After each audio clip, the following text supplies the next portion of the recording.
भक्तजनों, स्वागत है आप सभी का आपके अपने YouTube चैनल अमृतवाणी में। इस वीडियो में हम बात करने वाले हैं उन 5 आसान से तरीकों के बारे में जिनके माध्यम से आप ये पता कर सकते हैं कि आपको भी आपके ईश्वर, आपके गॉड, आपके प्रभु की कृपा प्राप्त हो पा रही है या नहीं। आप लोग बड़े ही भक्तिभाव से, मनोयोग से पूजा अर्चना करते हैं, भजन करते हैं, कीर्तन करते हैं, प्रभु की सेवा करते हैं और दिनों रात उनकी भक्ति करते हैं, लेकिन फिर भी आप में से कुछ लोगों को शिकायतें रहती हैं कि हमें भगवान की उतनी कृपा नहीं मिल पा रही है जितनी या जिस हिसाब से हम उनकी भक्ति कर रहे हैं। कई बार तो भगवान की कृपा मिल रही होती है और आप समझ ही नहीं पाते हैं। तो क्या वास्तव में आपको भगवान की कृपा मिल रही है या नहीं, यही जानेंगे इस वीडियो में। लेकिन अगर इस वीडियो को देखते देखते आपको यह एहसास हो जाए कि आपको भगवान की कृपा वास्तव में प्राप्त हो रही थी और आपको पता ही नहीं था, तो कमेंट करके अवश्य बताइएगा ताकि और लोगों को भी इसके बारे में पता चल सके। तो आइए जानते हैं उन 5 आसान से तरीकों के बारे में। साथियों, वैसे तो हम इतने सामर्थ्यवान नहीं हैं कि हम भगवान की कृपा और उनकी भक्ति का मूल्यांकन कर सकें, लेकिन फिर भी ऋषियों, मुनियों, तपस्वियों के द्वारा समय समय पर उल्लेख किए गए तरीकों के माध्यम से भगवान की कृपा मिल रही है या नहीं, इसका अनुमान अवश्य लगा सकते हैं। तो आइए शुरू करते हैं और जानते हैं पहला तरीका। साथियों, अगर आपके आसपास कोई निसहाय व्यक्ति है, दुख से तड़प रहा है, किसी समस्या में है, किसी घोर संकट में है और आप उसके आसपास मौजूद हैं या थोड़ा दूर ही हैं, तो उसके बारे में अपने ईश्वर से निष्काम भाव से, निस्वार्थ भाव से प्रार्थना करके देखिए।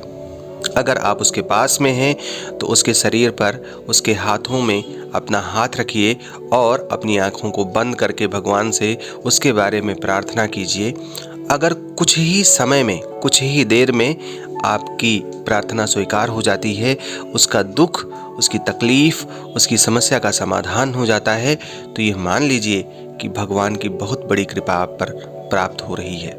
ऐसा कई लोगों के साथ होता है और हो सकता है आपने भी ऐसा अनुभव किया हो। ना किया हो तो एक बार करके देख लीजिए, निसंदेह रूप से आप भगवान की कृपा के कायल हो जाएंगे। सामान्यतः हम अपने लिए अक्सर कुछ न कुछ मांगते रहते हैं, लेकिन जब आप दूसरों के लिए बिना किसी स्वार्थ के निष्काम भाव से प्रार्थना करते हैं तो ईश्वर आपकी बात सबसे पहले सुनते हैं और उसका परिणाम तत्काल आपकी आंखों के सामने होता है। जब आप ऐसा करेंगे तो आपको भी निश्चित रूप से इसका अनुभव होगा या हो सकता है कि इसका अनुभव आपको हुआ हो। कमेंट करके अवश्य बताइएगा। अब आइए जानते हैं उस दूसरे तरीके के बारे में जो हो सकता है आपने पूजा पाठ करते समय अनुभव अवश्य किया हो। साथियों, जब कभी भी आप पूजा पाठ करते हैं तो निश्चित रूप से आप अपने ईश्वर को कुछ न कुछ भोग समर्पित करते होंगे। अब यह भोग कुछ भी हो सकता है आप उन्हें पुष्प चढ़ाते हो सकता है कुछ खाने वाली चीज़ रहती हो। तो अगर आप ऐसा करते हैं तो कैसे पता करें कि आपको भगवान की कृपा प्राप्त हुई या नहीं, ये आप जान लीजिए। अगर आपके द्वारा चढ़ाई गई सामग्री की मात्रा में बढ़ोतरी हो जा रही है, आपने 5 फूल चढ़ाए थे, बाद में फूलों की संख्या 6 हो गई, आपने कोई भोग लगाया था, उसकी मात्रा बढ़ गई, तो ये मान लीजिए कि भगवान आपसे प्रसन्न हैं और उनकी कृपा आपको प्राप्त हो रही है। कई बार इनकी संख्या कम भी हो जाती है कि आपने पुष्प ज़्यादा चढ़ाए थे या भोग की सामग्री ज़्यादा रखी थी और वह कम हो गई है। इससे भी अनुमान आप लगा सकते हैं कि प्रभु की कृपा आपको प्राप्त हुई है। आपने जो भोग लगाया था, अगर उसमें उसके स्वाद में बढ़ोतरी हो जाती है, उसका स्वाद सामान्य सामग्री की अपेक्षा ज़्यादा अच्छा हो जाता है, तो भी आप अनुमान लगा सकते हैं कि भगवान की कृपा आपको प्राप्त हो रही है। इसी तरह से जो पुष्प आपने चढ़ाए थे वह सामान्य पुष्पों की तुलना में अगर ज़्यादा देर तक खिले खिले रहते हैं, ताज़े बने रहते हैं, इसका भी मतलब है कि आपको ईश्वर की कृपा प्राप्त हो रही है। तो पूजा पाठ करते समय आपको भगवान की कृपा प्राप्त हो रही है या नहीं, इस तरह से आप इसका अंदाजा लगा सकते हैं। साथियों, तीसरा तरीका भी बड़ा आसान है।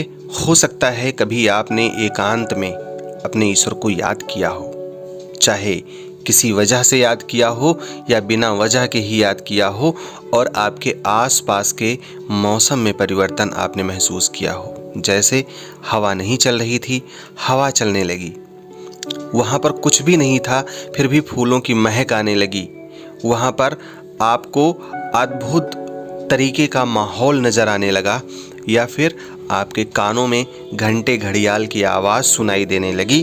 इसका मतलब यह है कि भगवान की कृपा आपको प्राप्त हो रही है।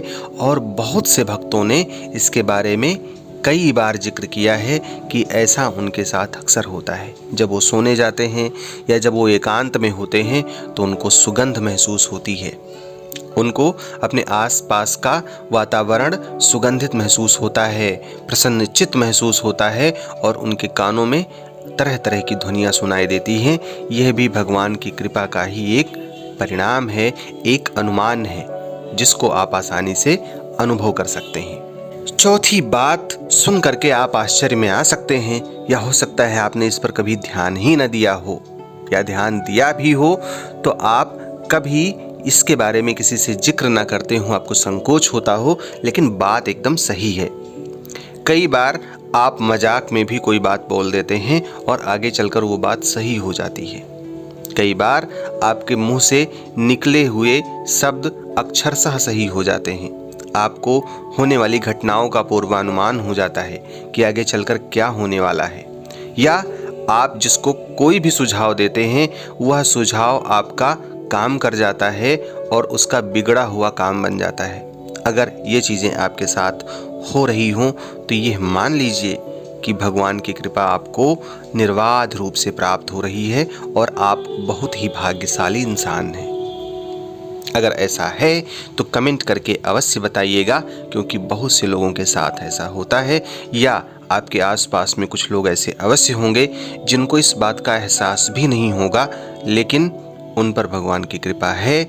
और अक्सर साधु, महात्मा, सन्यासी, ऋषि, मुनि, इनके साथ यही होता है। इनके द्वारा कही हुई बातें फलीभूत हो जाती हैं, इनके द्वारा कहे गए वचन सत्य हो जाते हैं, जिनको हम वरदान या इनकी कृपा मान लेते हैं, परंतु अक्सर भगवान के द्वारा उन पर प्राप्त हो रही कृपा का ही ये परिणाम है कि उनके द्वारा कही गई बातें वास्तव में वही होती हैं जो भविष्य में घटित होने वाली होती हैं। तो ऐसा आपके साथ भी संभव है, और ऋषि मुनि ना होते हुए एक सामान्य जीवन में भी आप पर भगवान की कृपा अगर प्राप्त हो रही है तो आपकी बातें, भविष्यवाणियाँ, आपके विचार, आपका पूर्वानुमान एकदम सही साबित होता है। पांचवी और सबसे महत्वपूर्ण बात कि अगर आपको भगवान की कृपा का अनुमान लगाना है तो अनुमान लगाइए कि क्या कभी आपने बिना किसी पूर्व योजना के या बिना किसी प्लानिंग के किसी की मदद की है। आप किसी और काम से निकले थे, लेकिन रास्ते में कोई निसहाय मिल गया जिसकी मदद आपने बिना किसी योजना के ही कर दी। आप ऐसा सोच कर नहीं निकले थे, लेकिन आपने उसकी मदद कर दी। या अक्सर आप ऐसा करते हो कि आपके आसपास में कोई ऐसा होता हो जिसको ज़रूरत पड़ती हो और आप उसके काम आते हो। अगर ईश्वर ने आपको दूसरों के काम में आने के लिए चुना है तो यह मान लीजिए वह भगवान की कृपा ही है, क्योंकि भगवान हर जगह मौजूद नहीं होते, लेकिन उनकी कृपा किसी न किसी के रूप में हर जगह मौजूद होती है, और वह भाग्यशाली इंसान आप ही हैं। अब हो सकता है आपने कभी इसके बारे में सोचा भी ना हो, लेकिन इस वीडियो को देखने के बाद आपको यह एहसास हो जाए कि भगवान की कितनी कृपा आपको मिल रही है।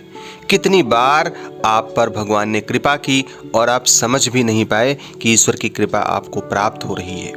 अगर आपको भी प्राप्त हुई हो तो अभी आंख बंद करके अपने ईश्वर को धन्यवाद दें। इस वीडियो को लाइक और चैनल को सब्सक्राइब कर लें।